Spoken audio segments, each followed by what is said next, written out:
body off. It's an old restoration, and my back hurts. And I came up here about 4:30 or 5 o'clock, and there's a nice-looking young man in here, and I said, "Who's in charge here?" And he said, "Well, I guess I am. I'm the only person here." I said, "Well, I want a rocking chair right over here." I said, "You want a what?" I said, "A rocking chair." I said, "I do better when I'm sitting down and relaxed." And he said, "Well, okay, I'll take care of it." I said, "Well, could I get a riser for it to sit on so I get up?" I love everybody. He said, cough a little bit. He said, "Well, I'll get you a rocking chair that sort of raises up." Well, it ain't a rocking chair. They don't raise up. And the mic won't go over, so I'm going to use this if you all don't mind. And my back hurts. Everything hasn't always been wonderful with AACA. When I was the president, I was 72. I thought I was the oldest past president still living, and I kept putting that word out, Steve, and Pinky around and said, "No, you're not. No, you're not." Pinky's not here, is he? No. Pinky said, "I'm older than you are." I turned 84 December the 24th last year, and Pinky said, "I'm 86 or 87, I can't remember exactly." I wanted to be the oldest past president still living. Pinky is. Y'all should know that. But I'm the second now. I pray I live long, Ernie. That's a long time ago. I believe there were 6 national meets that year. I believe there were. And Lil and I went to every one of them. We were really proud of it. Y'all didn't pay any expenses. I mean, no travel expense. I get nothing. Y'all get travel expense now, don't you? No, I didn't think you did. Get a company car. I might want to do it again to get travel expense. I might want to do it again. It's not retroactive. Anyway, the end of the story is it rained at every one of them. I swear to you, it rained. In fact, we had a meet at Seven Springs. You remember that? I went to them. It rained so hard that the roads were flooded and we couldn't get away when the meet was over. You remember that, Doug? We had to wait till the water went down. Up on the hill. Huh? Way up on the hill. Yeah, it was really high. I'm not kidding you. Somebody made T-shirts. I survived Seven Springs and gave them away. It's not always been good with me and in Coker Tire either. We've had a lot of. I'm telling you that to tell you that God has really blessed us. We've had some tough times. We had a wonderful 72 when I was the president. We had a ball. We had a good time, notwithstanding the rain. We just bought more umbrellas and more raincoats and wiped the cars off more often. They were really nice before the year was over. We got them. We had a mini tornado in Chattanooga. What did Corky say that was? What year it was? My wife don't remember dates or figures. She also keeps the books for Coker Tire. We had a mini tornado, and a lot of you have been to Chattanooga and have seen. We got a 5-story brick building that was built. 05. In June of 05, we had a mini tornado that hit downtown. I mean, just a real narrow spot right down through town. And it took the roof off of our building. And it's a 5-story building, and we got salespeople and order takers and accountants, and we just got all sorts of people in that building, and everybody's got computers. Everybody. And can you imagine, that building was built in 1910, and it still had that 6 or 8 inch pine sheeting for a roof. It even took the black paper off too. Water went all the way down to the basement. It was awful. And you know, there's a guy that had a roofing company a half block away. This was about 9:30 or 10 o'clock at night when this happened. He opened up, and our employees, we had about 20 or 25 employees at that time. We got about 150 now. They put a roof on that building that night. Our employees are wonderful. They are family at Coker Tire Company. We didn't miss a telephone call. The next morning at 8 o'clock, they were on the telephone. We never missed a telephone call. Now, if that isn't a God thing, I don't know what is. I mean, have people, have your own employees, they never had driven a nail, some of them. Will and I went down about 10 or 10:30 and took them hamburgers and coffee and all that stuff. Now, if that isn't a blessing, things haven't always been like we'd like them to be, but we have been blessed, truly blessed. But let me tell you a little story. I grew up in a very modest home in Athens, Tennessee. I was born in Brasstown, North Carolina, in a log cabin. Now, my name ain't Abe, but that's where the kind of place I was born. My grandfather owned the house, and my parents neither graduated from high school. I was the first family member in the whole clan. My dad had 13 in his family, Mom had 14 in her family. That's a pretty big family. First one in the whole family to get a college education. But that's a little further down the story. We moved to, I'm going to start the time now, Steve. Take as much time as you want. We moved to Tennessee, and I grew up in public schools there. High school, I had my dad I must have been about 14 or 15 years old, and my dad bought a Model T Ford, a 1925 touring car, and I thought he bought it for me because I was oldest of 3 sons, and I learned how to drive, and began to be in high school, and not all, but lots of the other young boys had old cars. And my first job was in a tire store. Nobody's making tires for cars then, nobody. Very shortly thereafter, Firestone, James Melton taught Harvey Firestone into building some tires, but they were non-skids and they weren't for Model Ts much, they were for more exotic cars. Bigger, expensive cars like Melton had, and we didn't think anything's made but Model T Fords in Tennessee. In the South, there weren't any old cars, valuable old cars or expensive old cars. Anyway, they expected me to find tires for them, and I was working at this tire store, and I would look around and find a tire dealer that was closed up, and I'd find a few tires and I'd sell them. Well, that was all right, but the guy I worked for, he wasn't interested in that. This happened all the way through high school and college. This Model T that my dad bought, I really learned how to be an entrepreneur with that car. I finally realized that there was a better car than the Model T. Now forgive me, don't get mad at me. I've still got a Model T. But I discovered Model A's. They got roll-up windows, and girls liked it better when the wind wasn't blowing in the wintertime. It's cold as kraut in the Model T, colder with the side curtains up in the wintertime than without them. So I sold this Model T, and the first guy that bought it, we'd give about $100 or $150 for it, and I sold it for $200. Well, about 6 weeks later, I kept noticing that car still sitting in the driveway. And I said, Johnny, you're not driving the Model T, what's wrong? He said, it won't run.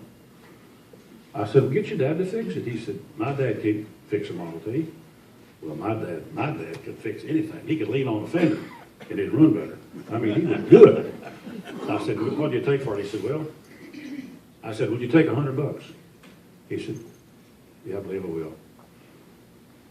I did that 4 times. I'd sell it for $200 and buy it back for $100. There wasn't nobody in the county could fix a Model T but my dad. And man, I learned how to be an entrepreneur. It worked. Yeah, all the way through high school and college, I worked for this tire dealer. I really liked my chemistry teacher in high school. She was really good. She perked my interest. She just did this to me. She means don't get into rabbit trails. You know what? Getting into rabbit trails, that's telling too much. Anyway, I like this teacher real well. And I decided I'd be a chemical engineer. So I finished high school, went to Tennessee Western. It's a 2-year college in my hometown. My parents didn't think I was old enough, mature enough to go away, which was probably true. I went to Tennessee Western with that idea of being a chemical engineer. And you got to have calculus to be a chemical engineer. I took calculus, and the teacher really, really did like me a lot. He gave me, and I emphasize the word gave, me a D. You already got it, haven't you? Well, I was going on to Tennessee Tech. It's a little town about an hour and a half from Chattanooga, west. And I said to myself, a D on a transcript with these large corporations, not going to look very good. I'll take it over and improve that. Well, I took it over and failed it. No, honest, I failed it. But I did get to be a pretty good pinochle player. I am good at pinochle. You know, at that point, I had a decision to make. By that time I had gotten to the point that I really liked the tire business. See, all the time in this dealership that I was working for, I got to know all the Goodrich people that came through there monthly. Everybody had a job to do on the dealer that I worked for, trying to help him sell more tires, sell more batteries. I mean, training session, I got to go on. They all said, Coper, when you get to college, you're going to go work for us. So here I am, vowed and determined to be a chemical engineer. So I had a decision to make. Let me tell you that Robert Frost wrote a poem. I'm not going to read the whole poem, but it really fits me really, really well. I like Robert Frost a lot. Two roads diverged in a yellow wood, and sorry I could not travel both. And be one traveler long, I stood and looked down one as far as I could to where it bent to the undergrowth. I'll read the last paragraph. I shall be telling this with a sigh. Somewhere ages and ages hence, two roads diverged in a wood, and I took the one less traveled by. Whew, that has made a difference. And that's a God thing. I think that the good Lord was preparing me to do what my wife and I and our family have done.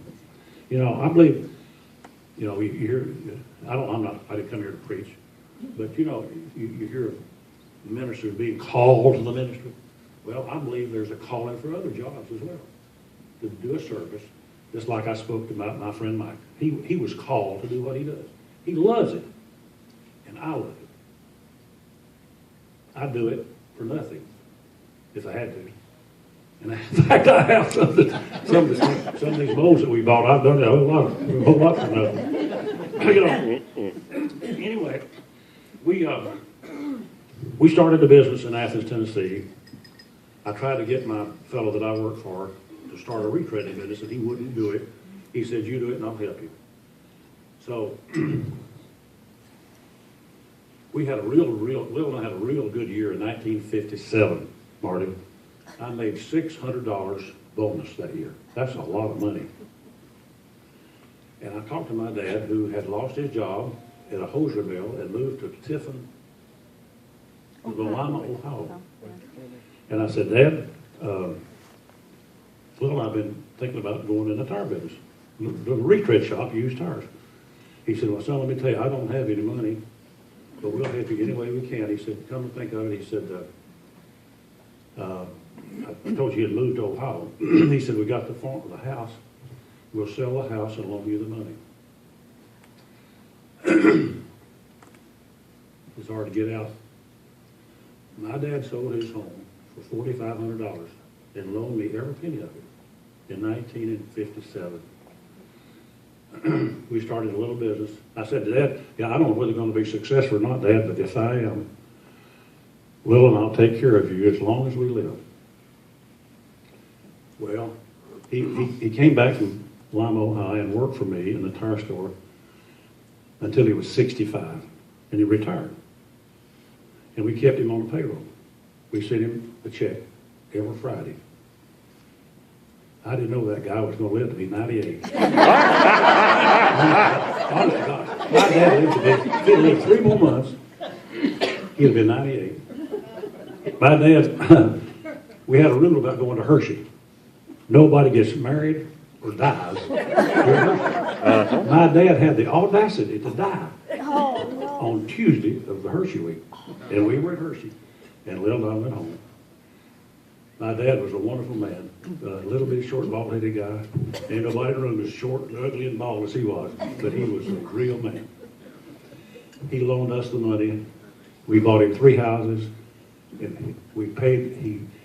He died on Tuesday. He went to his Bible study on a Saturday morning. He got sick on Sunday. He died on Monday or Tuesday, and we came home on Wednesday or Thursday. Anyway, I get into rabbit trails. We started the business, and my friend who I worked for helped me. He didn't realize what he was doing. He found a building for me, and it was right next door to his building, right next door. And I had been his best salesman, tire salesman, for all the years through high school and college. Honest to gosh, I was good. I'm too old to be good. I'm just old. But anyway, I'm next door to him, and I'm his best salesman. You know what happened to his business? I got to go. His wife got mad as a ooh. Her name was Gussie Rose. She was something else. She wanted me out of town. He had helped me, and bless his heart, he was the meanest guy in the world to work for. But later, every time I'd see him, I'd tell him what he had done for me, how well he had trained me. But anyway, he bought our business, and we moved to Chattanooga in 1961. And then we really began seriously in the antique tire business. Initially, the antique tire side was 5% of our business, and about 95% modern and commercial and everything else. 5% was antique. Now it's 100%. We used to have several retail factory stores. We don't have any. We're 100% in the mail order business, the antique tire business. This thing really kicked off well. I was the national president, in addition to AACA, I was the national president of the Tire Dealers Association as well. And I got to know every president of every tire company. I mean, I got to be good buddies. And the guys, I knew all the guys with Goodrich, and I had to pressure them to have them make tires for us for years. And I had it worked out with the president to make tires in Columbia, and he had the audacity to die on me before we got it started. So I had to start all over. Carl Nygaard, rest his soul, he was a great guy, a good friend, but he had it worked out for me to build tires for. I was contacted by Reed Rubber in New Zealand. Jeff doesn't know this story. Jeff works for us, by the way, or works for Portland. New Zealand had mandatory union membership in a rubber company in New Zealand. And they threw up their hands. We ain't doing this anymore. So I bought all of their molds. I bought 21 molds, Goodrich tire molds out of New Zealand. Well, I began to pressure BF Goodrich. I got to put these molds somewhere. I got to get these. I got to build some tires. And finally, Lil and I were the guests of Bill Wilcox, Bob Eisenhower, Pat Ross in Dallas one night at the Tire Dealers Convention. And I said, Pat, I've got all these molds from New Zealand. I want to put them at McCreary Tire and Rubber Company, let them build tires for me, and let them invoice you and you invoice me. Will that work? And Pat looked over at Bob and said, I don't think that might work. That might work. So that's how it started. Lil and I were watching. Anybody remember Huntley and Brinkley? Oh, yeah. We're old enough. I hope somebody in here remembers this story. We watched them every night. Great commentators. I think they were probably fair. They had a mini documentary on Uruguay. They pronounce it Uruguay, but we call it Uruguay. Anyway, it had street scenes. Model Ts and Model As just run everywhere, Ernie. It was wonderful. And I'm a pretty smart guy. I didn't get, I was born at night, but not last night. So the first thing I did was look at the wheels. If they got the right wheels on them, somebody's building tires for them turkeys. I didn't have any suppliers. I mean, it was awful. Couldn't find anything. This is before Bob Gehrig, or this was before Andy Klein, or before Tom Lester, before any of those guys. And they all were friends of mine, still are, wherever they're at. They had this mini documentary of the street scenes, and they had the right size tire wheels on them. So somebody's making tires for them. So the next morning, I couldn't wait till 9 o'clock to call the Uruguayan ambassador in Washington, and I said, Mr. Ambassador, I just saw this documentary last night, and I saw all these cars in the streets of Montevideo, and it looked like they got the right size wheels on them. Somebody's making tires in somewhere. Is there a tire plant in Uruguay? He said, yes, sir, there is. May I have their name and telex number, some way to contact? Yes, sir. So about 2 weeks, I got a price list and the telex, and we contacted them, and we began to import tires from Uruguay. Well, we couldn't get white walls. So Lil and I got anxious about that, and we bought a couple of plane tickets and went down there. Spent a week or 10 days with them. And they promised us all sorts of things, but they never came through with it. But we still continued to bring tires in from Uruguay, lots of stuff. 25 or 30 sizes we could buy from them. They got to be really good friends. None of them spoke English except the export manager. As we came back from Uruguay, we stopped in Sao Paulo, Brazil. And I got about 10 more minutes. Tell me when, Mike. You're good. Anyway, I'm getting close, Mike. Anyway, we stopped at Goodyear in Sao Paulo, Brazil. Met a delightful chap, Theo D'Agostini. I never will forget Theo. Let me tell y'all, I bought $100,000 worth of Model A tires from him. I didn't have $100,000, and I didn't have a building to put them in, Ernie. That's another God thing. You remember that, Ernie? Yeah. I bought them for $11 a piece, and I bought them direct from Sao Paulo and Brazil. I didn't buy them from Goodyear and Akron. And Goodyear and Akron, when I began to advertise them in Hemmings Motor News for $35 or something like that, they got mad. I couldn't understand why they got mad, but they didn't like it much. I figured it out right quick. I didn't buy them from them. They didn't get to charge me $25 instead of $11 a seat. Anyway, we don't do business with Goodyear. I don't know whether they like me or not, but anyway, they cut me off. So they wouldn't let me do it anymore. Anyway, we were bringing in from FUNSA, F-U-N-S-A, in Uruguay, 38 by 7s. That's a tire for American and French fire engines. Nobody in the world had them. Nobody had them. And we were selling several hundred a year. And all at once they said, we can't sell you anymore 38 by 7s. The mold's broken. I said, Corky, just keep taking orders. We'll work something out. I don't know what, something will work out. Kept taking orders, went about 8 or 10 months. I said, call them and sell them, see if they'll sell us that mold. By that time, we had a phone contact with them. And the answer was, yes, we will. And we bought it for scrap price, 35 cents a pound. For that 38 by 7 mold, cost you $2,500, maybe $20,000, $25,000. We bought it for scrap price.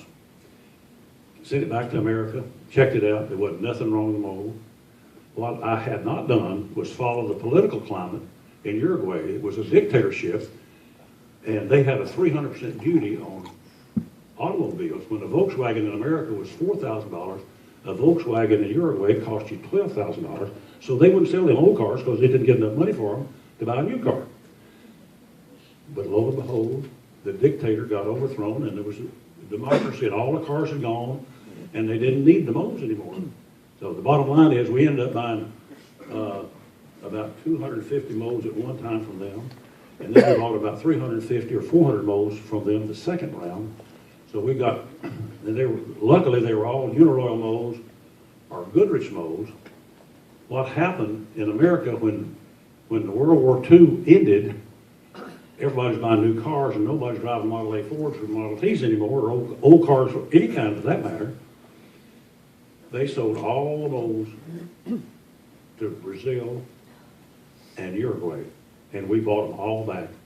Brought them all back. All we had to do was clean them up and re-engrave them. We didn't have to make it. We didn't pay you. They found out who we were then. We didn't buy it, but one mow at scrap price. The rest of them were market value, so it was, we had to pay. It was reasonable. It's okay. But we ended up with the majority, not all the mows. We have had to build a lot of mows because mows are just not available. But we have now a worldwide exclusivity with B.F. Goodrich, a worldwide exclusivity with Firestone, a worldwide exclusivity with U.S. Royal. We have all of North America for Michelin, which includes Mexico and Canada and the U.S. We have about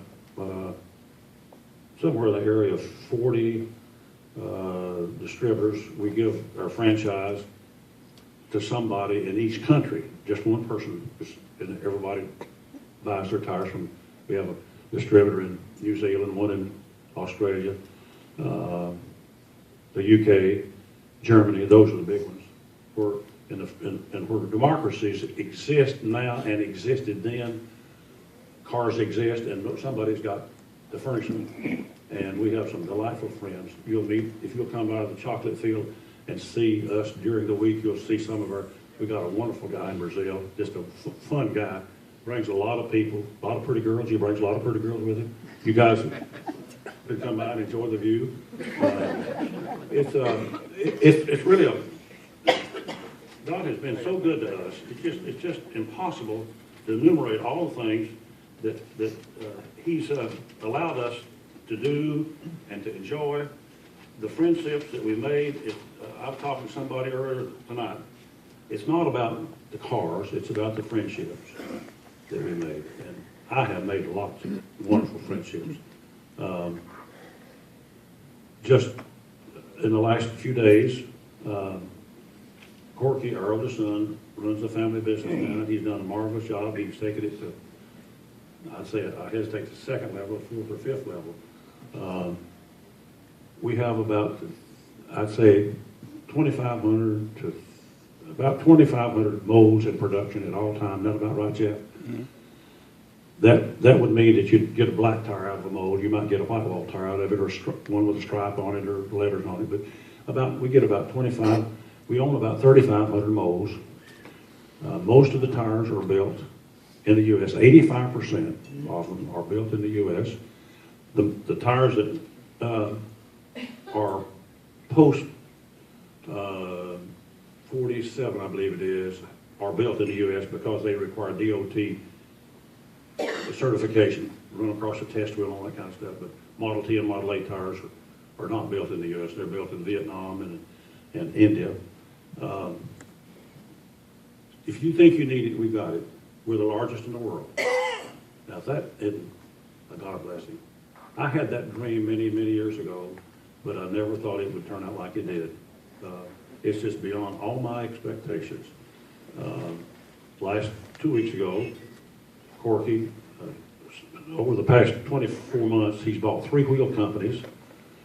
Wheel Antiques, Roadster Wheel, and I can't think of the other one. He moved all 3 of those wheel companies into one building in the City of Industry in L.A. Jeff and I and the whole family went out for the opening. It's a 100,000 square foot building. It's a gorgeous building, absolutely gorgeous building. Nice. And we manufacture wheels there. We manufacture wire wheels and wheels for 40s, 50s, 60s, 70s, 80-year cars. And they're just exactly like Henry made them and old man, General Motors, they're just exactly the same. We got the specifications. Got a powder coating shop there, and the tire distribution center is there. We just had a grand opening. If you get on the Coker blog, you can see a lot of stuff. Marty's just nodding his head. One of the most exciting things that I'm going to sit down. My 20 minutes is about up. Thank you, Mike. I bragged on him so he wouldn't fuss at me. You know. He couldn't fuss at me too much, Steve, so I bragged on him so much. But what I said about Mike's true. It's just kidding. We have been asked to do a reality show. We thought it ought to be called Barn Finds, and we did a pilot and played it to the Speed Channel, and they run it 15 or 20 times. Some of you may have seen it, but they didn't buy it. So our producer shopped it to the Travel Channel, and they bought it. And it started last night. I understand that the hotel here doesn't have the Travel Channel. Maybe I'll think about the kind of facilities you're using, Steve. I'm trying to get this crowd to move to Chattanooga. It don't snow in Chattanooga in February. It's nice down there, or Huntsville, or Birmingham, Ernie. Anyway, New Orleans. this is a really reality show, and it's Corky is the he thinks he's the star. I'm really the star, but he thinks he is. We let him, Mom and I let him think he is.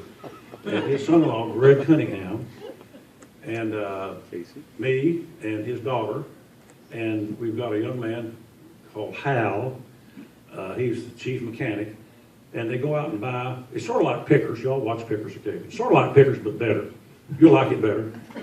They wanted us to not only buy this junk, but they wanted to see it when the show started, Steve. They wanted to see the whole thing finished. They wanted to and see what we did with it. See if we sold it or put it in a museum.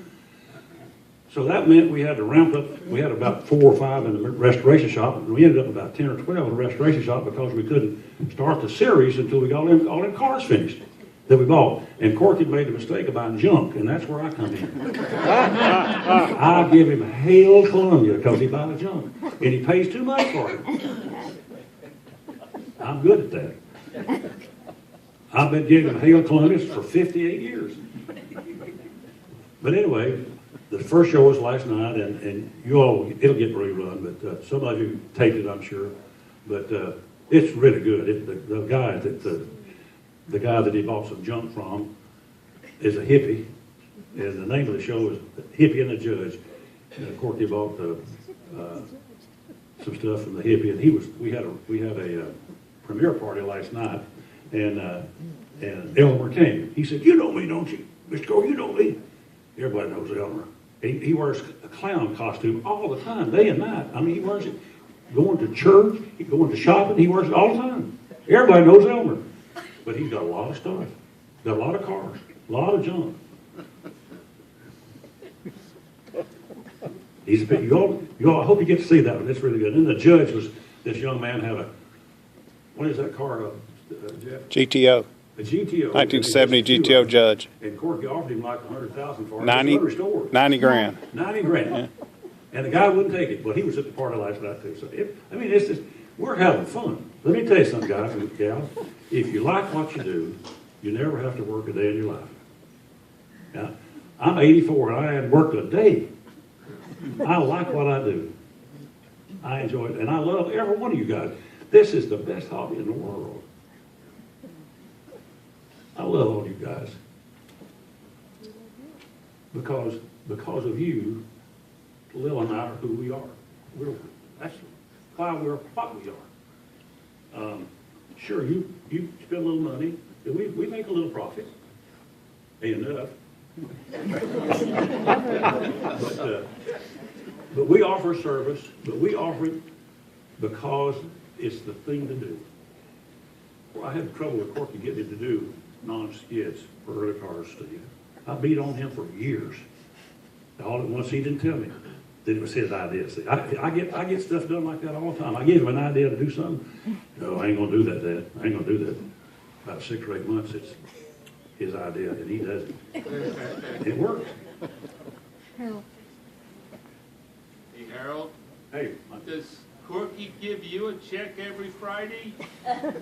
no, I get one once a month. And it's not $100 a month either. Now, let me see if I've covered all my notes here. Let's see. Tell them when the show is. Yeah, the show is on the Travel Channel. It's on the Travel Channel at 9:30 Eastern. Wednesday. Every Wednesday night. The Travel, write that down now, boys and girls. Don't forget that now. We're gonna help the hobby, and this ain't gonna cost you board of directors a nickel. We're gonna help increase the membership, Steve. Half-hour program. Is it a half-hour program? Half hour program. You can stand it for half an hour if you don't like old cars.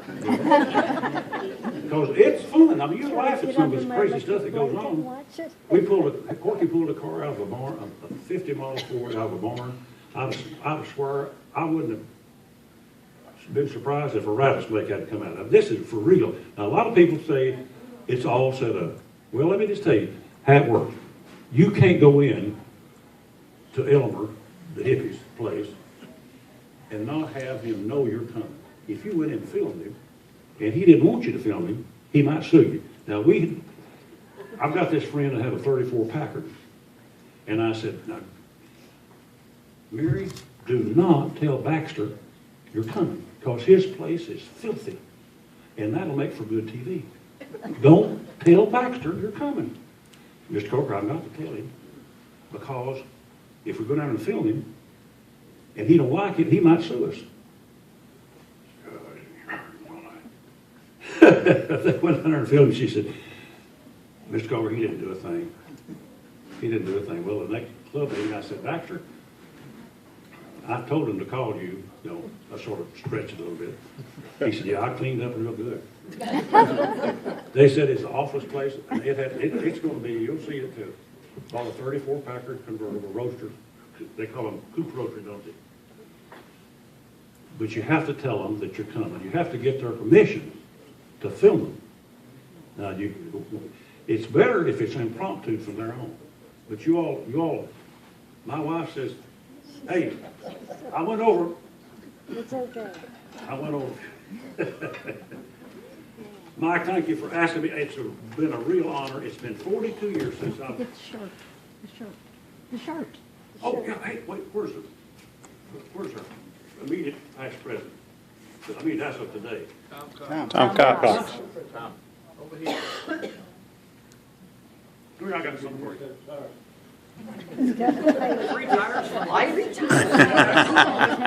Tire pressure gauge. You used to sell the new tires. That's beautiful. Open right here. I was about to forget this. Show them the front. That's the front. This says, there we go. Cooler than dang it. D-A-N-G, dang it. That means, that's cleaning up the word. You understand that, don't you? Back row long. Beards are out, mustaches are in. Corky's got a mustache bigger than Marty's. He does. So, thank you.